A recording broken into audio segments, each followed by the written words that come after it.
So, yesterday I shared about my dad and his passing away.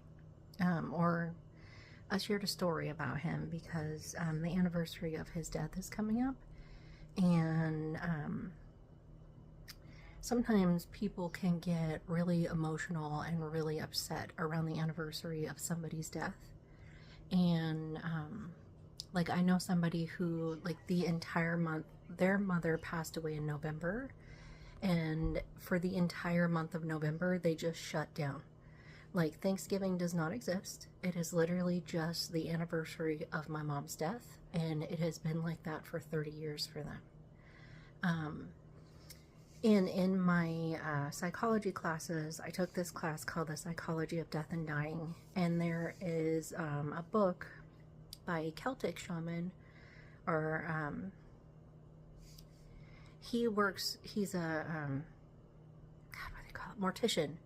My brain just went completely blank. I hate that. But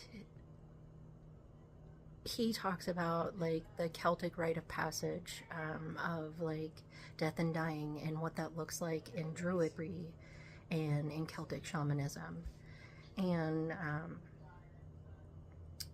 both that class and that book and working with shamans and counseling have really helped me process through all those big feelings.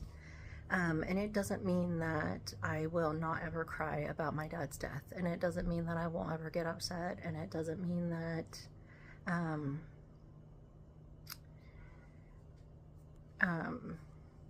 it doesn't mean that I hold on to, like, hate or resentment.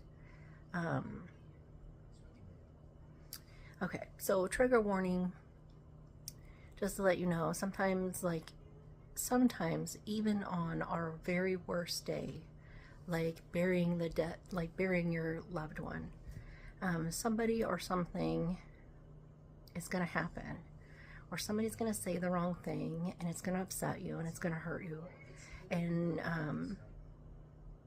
you have choices in how you deal with that. For example, the funeral home at my dad's funeral expected a payment for the funeral. And it's really challenging and hard to think about money and finances at a time like that. Like, I'm burying my dad. I don't care about money right now. He was 56. It was literally 15 years ago, so I was 20 something, 30 something. Like, I